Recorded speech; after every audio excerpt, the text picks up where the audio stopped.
Hi everyone and welcome to the channel. मेरा नाम है धारवी और आज हम डिस्कस करने वाले हैं about the Odisha train collision.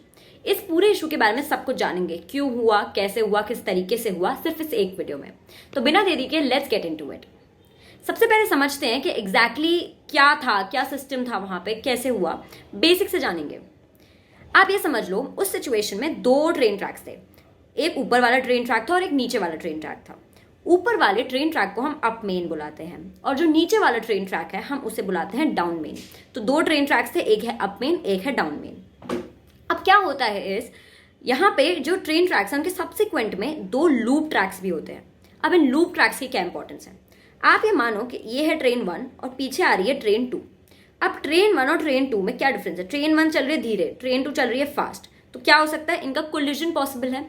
In cases में जो धीरे चलने वाली ट्रेन है उसको बोला जाता है कि जब तक दूसरी ट्रेन नहीं निकल जाती आप लूप ट्रैक पे खड़े होकर वेट कर लो। जब तक आप वेट करोगे तब तक जो ट्रेन नंबर 2 है वो निकल जाएगी। एक बार ट्रेन नंबर 2 निकल गई उसके बाद ट्रेन नंबर 1 भी निकल जाती है। तो ये इस लूप ट्रैक्स का सिग्निफिकेंस होता है। अब हमारे ओडिशा वाले केस में ऐसा क्या हुआ था ये समझने की जरूरत है। आप ये समझिए, अप मेन पे एक ट्रेन थी जिसका नाम है यशवंतपुर एक्सप्रेस। ये जा रही थी अप मेन पे। एंड डाउन मेन पे शालीमार चेन्नई सेंट्रल कोरोमंडल एक्सप्रेस थी। ठीक है, तो ये दो ट्रेन थी जो इस तरीके से जा रही थी।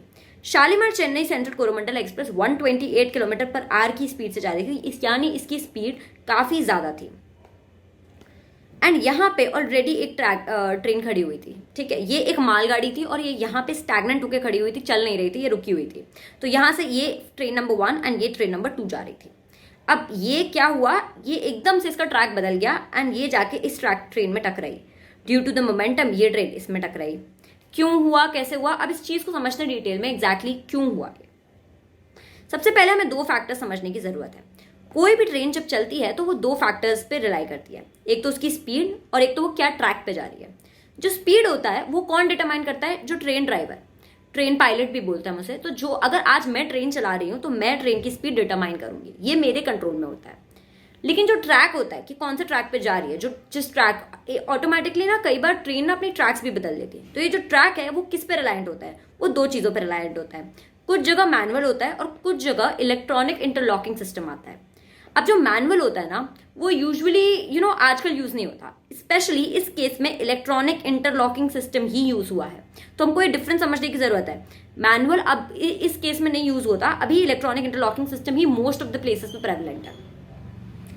एक ना स्टॉप साइन भी होता है जिसको देख के ना ट्रेन ड्राइवर कंटेम्पलेट करते हैं कि उसे कितनी स्पीड पे जाना है। अगर उसको रेड स्टॉप साइन दिखा तो उसका मतलब ये है कि वो जहां है उसको अपनी ट्रेन को रोक लेना है। अगर उसको येलो दिखा तो उसका मतलब है उसे लूप लाइन पे जाना है। यानी अगर यहाँ पे एक ट्रैफिक लाइट है एंड यहाँ पे अगर उसने येलो शो किया तो इसका मतलब है कि ट्रेन ड्राइवर को लूप लाइन पे जाना है। इसका मतलब उसे अपनी स्पीड स्लो करनी पड़ेगी। आप जब भी कोई टर्न लेते हो तो आप अपनी स्पीड स्लो करते हो, राइट? तो अगर उसको लूप लाइन पे जाना है तो उसको अपनी स्पीड इस केस में स्लो करनी पड़ेगी। एंड ग्रीन का मतलब है कि कुछ नहीं, आप सही जा रहे हो, आप जाते रहो आगे, आप सेम स्पीड पे आगे चलते रहो। तो रेड का मतलब है रुक जाना, येलो का मतलब है कि उसको लूप लाइन पे टर्न लेना, एंड ग्रीन का है कि आप वो सीधे आदमी चलता जाए। ऑब्वियसली ड्राइवर को स्पीड अपनी रिड्यूस करनी पड़ेगी क्योंकि सिग्नल येलो हुआ है, आपको टर्न लेना है। तो ये वही बात है। अब इस केस में क्या हुआ ये जानते हैं। इस केस में जो ट्रैफिक सिग्नल था it finally showed a green light. इसका मतलब क्या हुआ, ड्राइवर को लगा कि ठीक है मेरे को स्पीड तो स्लो करनी नहीं है तो मेरे को उसी स्पीड से जाना है। But due to electronic interlocking system एकदम से इसका पाथवे बदल गया। ये तब बदलना होता है जब ये लाइट येलो होती है, बट ये लाइट ग्रीन थी तभी इसका पाथवे बदल गया। तो ये ऑटोमेटिकली हुआ। अब ऑब्वियसली ड्राइवर की स्पीड बहुत ज्यादा थी, वो 128 किलोमीटर पर आवर पे चल रहा था एंड इस एरिया में ऑलरेडी एक बड़ी सी ट्रेन खड़ी हुई थी, एक मालगाड़ी खड़ी हुई थी। तो ये क्या हुए, ये क्रैश हो गए। इसको इस पूरे डायग्राम से समझते हैं। यहाँ पे एक आयरन ओर भरी हुई ट्रेन खड़ी है ना। ये आपको चीज समझने की जरूरत है, जब आयरन ओर होता है ना वो काफी हैवी होता है एंड वो काफी ज्यादा स्टेबल होता है, इसकी सेंटर ऑफ ग्रेविटी बहुत ज्यादा होती है।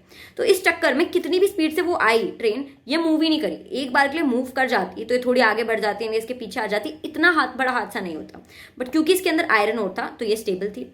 ये ट्रेन एकदम से इस ट्रेन से टकराई and obviously due to momentum ये जो ट्रेन है ये ऊपर की तरफ मुड़ी एंड क्रैश हुई। यशवंतपुर एक्सप्रेस के 3 coaches actually got demolished and इसके 13 कोचेस गॉट डिमोलिश्ड। अब हमें आई थिंक एक क्लियर अंडरस्टैंडिंग हो गया कि इशू क्या है, how did the problem work. दोनों ट्रेन में LHP सिस्टम इंस्टॉल था। ये एक जर्मन सिस्टम है। इस सिस्टम में क्या होता है कि अगर ट्रेन जो कोचेस ना पीछे हैं एक्सीडेंट से, अगर जैसे एक्सीडेंट इस एरिया में हो रहा है तो नेचुरली एक सिस्टम इंस्टॉल होता है जिसमें पीछे के कोचेस अपने आप को इन कोचेस से सेपरेट कर लेते हैं, जिससे पीछे वाले कोचेस में जो भी लोग होंगे उनकी जान एटलीस्ट बच जाएगी। And this led to saving this saved a lot of lives, क्योंकि क्या हुआ, पीछे वाले कोचेस ना अपने आप सेपरेट हो गए, तो इस चक्कर में काफी लाइव्स बच गई। यहाँ पे क्या इलेक्ट्रॉनिक इंटरलॉकिंग सिस्टम एक्चुअली में फेल होता है? तो ये वैसे जो सिस्टम है, जिस सिस्टम के थ्रू ये सब कुछ डिवाइस हुआ है, ये काफी इसको फूल प्रूफ सिस्टम माना जाता है। एंड कहा जाता है कि अगर ये फेल होगा तो सिग्नल ना ऑटोमेटिकली रेड हो जाएगा। तो सिग्नल क्या हो जाता है, ऑटोमेटिकली रेड हो जाता है, इसका मतलब ट्रेन रुक जाती है। बट इस केस में कुछ तो ऐसा हुआ है कि the system did not work properly. Obviously clear नहीं है कि एग्जैक्टली क्या था, ह्यूमन एरर था या क्या था, but basically something ultimately happened with the system itself. हम डेप्थ में जानेंगे कि एक्चुअली में ट्रेन एक्सीडेंट्स किस तरीके से होते हैं। बिकॉज हमने ये तो समझ लिया कि क्या हुआ, what went down in Odisha, हमने पूरा सिस्टम समझ लिया, बट क्यों ट्रेन एक्सीडेंट्स होते हैं? तो कहा जाता है ट्रेन एक्सीडेंट्स को ना यूजुअली 5 पार्ट्स में डिवाइड किया जाता है। पहला है डीरेलमेंट, दूसरा है कोलिजन। डीरेलमेंट यानी ट्रेन का जो ट्रैक है वही बदल गया। दूसरा है कोलिजन, दो ट्रेन टकरा गई, कोई एक्सप्लोजन हो गया आपके ट्रेन में। पीपल फॉलिंग फ्रॉम ट्रेन, ये भी बहुत कॉमन है, कई लोग ना गिर जाते हैं ट्रेन से, या फिर कोई थेफ्ट होता है उस चक्कर में, आप चेस करने के चक्कर में गिर जाते हो। एंड फिफ्थ में आता है अदर कॉजेस। इस केस में दो चीजें हुई, एक हुआ डीरेलमेंट और एक हुआ कोलिजन। डीरेलमेंट क्या हुआ, जब ट्रेन का ट्रैक बदला, है ना, और उसके चक्कर में क्योंकि वहां पे ऑलरेडी एक ट्रेन खड़ी थी तो कोलिजन भी हुआ। तो जो ये एक्सीडेंट है इसमें दोनों फैक्टर्स आते हैं। डीरेलमेंट क्यों होता है अक्सर आप देखोगे डीरेलमेंट का मेजर कॉज है कि ट्रैक्स को जब हम मेंटेन नहीं करते ना अच्छे से, तो डीरेलमेंट का जो चांसेस है ना वो काफ़ी ज़्यादा बढ़ जाते हैं, बहुत ईजिली हो जाता है डीरेलमेंट। और जो कोलिजन है ना वो ना दो तरीके से, मैंने आपको बताया था ना कि दो ट्रेन कब टकराती हैं, दो सिस्टम्स बताए थे, एक तो मैनुअल और एक है इलेक्ट्रॉनिक इंटरलॉकिंग सिस्टम। इस केस में अगेन इलेक्ट्रॉनिक इंटरलॉकिंग सिस्टम था, ये आपको रखने की जरूरत है। मैनुअल जो होता है ना वो उतना इफेक्टिव सिस्टम एनीवे नहीं है, क्योंकि ना हमारे जो रेलवे सिस्टम है उसके पास मैन पावर काफ़ी ज़्यादा कम है। तो इसलिए electronic interlocking system is something जो एक्चुअली में हेल्पफुल होता है, इस सिचुएशन में प्रिवेल करता है। हाउएवर इस सिचुएशन में भी इलेक्ट्रॉनिक इंटरलॉकिंग सिस्टम था and somehow that did not work. अब एक काफ़ी सिस्टम कहा जाता है, आजकल आप न्यूज़ पढ़ोगे तो आपको पता पड़ेगा there is this word coming out as Kavach system. ये कवच सिस्टम क्या है? क्या कवच सिस्टम प्रोटेक्ट नहीं कर सकता था? ये न्यूली इंट्रोड्यूस सिस्टम है। पहले सिस्टम को समझते हैं कि सिस्टम क्या है। This is design by research design and standards organization, ठीक है, तो ये RDSO ने डिजाइन किया है। दिस इज अभी नई जो ट्रेन आ रही है वंदे भारत 2.0 गांधीनगर टू मुंबई वाली, उसमें ये सिस्टम इंस्टॉल किया गया है। क्या? कवच सिस्टम। इसे हम सेफ्टी इंटेग्रिटी लेवल 4 सिस्टम कहते हैं।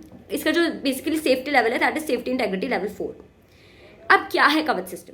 कवच सिस्टम अगर इंस्टॉल्ड है तो पहले तो जो भी ट्रेन एक्सीडेंट में इन्वॉल्व हो रही है उन दोनों ट्रेन में इंस्टॉल होना जरूरी है, तभी कवच सिस्टम विल वर्क। ये नहीं कि एक ट्रेन में इंस्टॉल्ड है एक ट्रेन में इंस्टॉल्ड नहीं है तो कोलिजन बच जाएगा, नहीं। जो अगर दो ट्रेन कोलाइड कर रही हैं तो दोनों ट्रेन में इंस्टॉल होना ही जरूरी है। क्या होता है कवच सिस्टम के अंदर? बेसिकली कोई भी ट्रेन ऑटोमेटिक ब्रेक लगा देता है, ट्रेन ऑटोमेटिकली ब्रेक लगा देती है। ड्राइवर को इसमें ब्रेक लगाने की जरूरत नहीं है। दो सिचुएशंस में, अगर ट्रेन रेड लाइट पे नहीं रुकती है, एकदम से सिग्नल क्या हो गया, रेड हो गया, और अगर ट्रेन नहीं रुकी तो अपने आप ऑटोमेटिक ब्रेक्स लग जाएंगे कवच सिस्टम के अंदर। या फिर दो ट्रेन, जैसे ट्रेन नंबर 1 आ रही है इधर से एंड ट्रेन नंबर 2 आ रही है इधर से, तो कवच सिस्टम दोनों में इंस्टॉल्ड है तो ये ऑटोमेटिकली रुक जाएंगे। अगर एक सर्टेन डिस्टेंस पे हो तो ये ऑटोमेटिकली रुक जाएंगी, इसमें ड्राइवर का कोई भी रोल नहीं है व्हाट्सोएवर। तो ये चीज़ आपको समझने की ज़रूरत है, हाउ द कवच सिस्टम वर्क्स। अब क्या इस सिचुएशन में अगर कवच सिस्टम इंस्टॉल्ड होता सारी ट्रेन में, तो क्या एक्चुअली में हेल्पफुल होता, क्या काम आता? Would this system have worked? देखो डीरेलमेंट तो एनीवे सिस्टम नहीं कर सकता प्रोटेक्ट, क्योंकि इसमें क्या हुआ है, सबसे पहले डीरेलमेंट हुआ है फिर कोलिजन हुआ है। तो डीरेलमेंट के केस में तो ये सिस्टम नहीं हेल्पफुल है, बट क्या कोलिजन के केस में हेल्पफुल है? हमें ये समझने की जरूरत है क्या कोलिजन में ये एक्चुअली में हेल्प करेगा।